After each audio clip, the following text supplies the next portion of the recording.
Do you know what the Irish military consists of? Now, you might not even know that Ireland has a military, considering Irish citizens can join the British Army. Hmm. Their army is about 700 people. Their Irish Self Defence Force, and their navy consists of one boat, which they weren't even able to take on exercise because they couldn't afford the oil for it. Well, if Ireland gets invaded navally, they better hope that we don't mind running Ireland in exchange for defending it.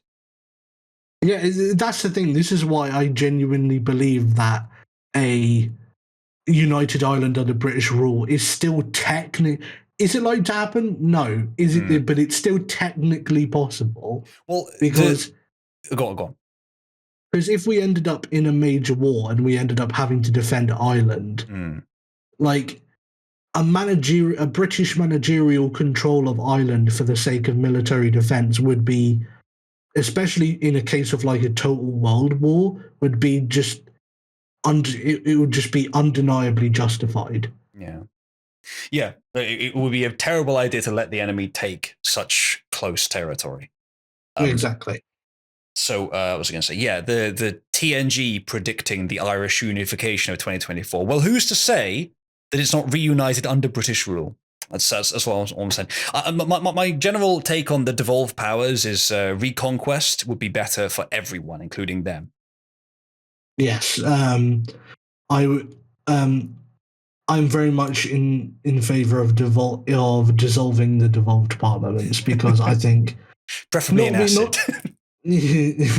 Not necessarily because I think Scotland, Northern Ireland, and Wales don't deserve representation, but because I think local representation suffices perfectly, and it maintains national cohesion. Yeah, they have local representation already. It's called local government. Yeah, they don't need national assemblies. No, if they have those, essentially what it is who can most convincingly beg Westminster for some of the money they didn't put in to the pot. Scotland is I think it may be net positive financially, but only because they happen to be close to North Sea oil. I don't think Wales or Northern Ireland are. It's been a few years since I checked, but last time I checked, even Scotland was still like 10 billion in the hole. Yeah. Either way, they're not hugely beneficial. But there are many regions of the UK that aren't necessarily either. But they're still part of the country. They still provide other benefits. They don't have to be directly monetarily beneficial. But if they're not, then they shouldn't have the power to say, give us more. They shouldn't have the power to decide how to spend the money they didn't earn. And like local governments have the power to choose how they spend money in some ways, but if a local government had a massive deficit to how much they spend compared to the country, and yet they chose to spend that money frivolously, that wouldn't be right. That's what happens in all three of in all three, Wales, Scotland, and Northern Ireland. That just isn't right. So yes, reconquer them and make them regions of England / Britain / whatever you want to call it, for the sake of their own people, so that they can have a more balanced economy, a more sensible economy. You would think any sane person, would use devolved parliament as a way to give their people, separate from other peoples within a union, more freedom and a way to pay even less in tax, even if it ends up ripping off other constituent states, just to give your people a competitive advantage. What did Scotland do? They over-regulated compared to the rest of the country, and also compared to the rest of the country, and taxed even more than the rest of the country. I think income tax is even higher in Scotland than it is in England and Wales. Yeah. There are many things that contributed towards that, but I do think part of the problem is just too many institutions. Like, I like democracy, but I don't think there should be too many forms of it in anyone's life. I think there should be one democratic office, one democratic process. The only exception is that how the US has it with the midterms, where they alternate every 2 years. They do president, and then local government president, that's fine because it's at least 2 years apart and they're both very important and understandable.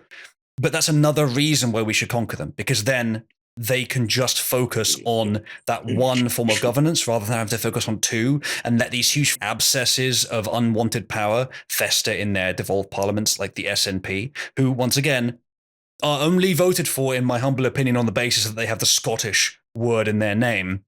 And they keep saying they're pro-Scottish, but they're not. They strangle Scotland under the impression, just like with Democrats and blacks in the US, they say they're pro-black, and just like, you know, women's magazines say they're pro, you know, trying to help women with sex, but actually they are just trying to keep them buying the shitty magazine by making it worse for them. So they voted for on the basis that they will eventually achieve independence, but they never will. Because Scottish people don't want them to overall. Because that's not but that's the thing. It's not even their goal to do that.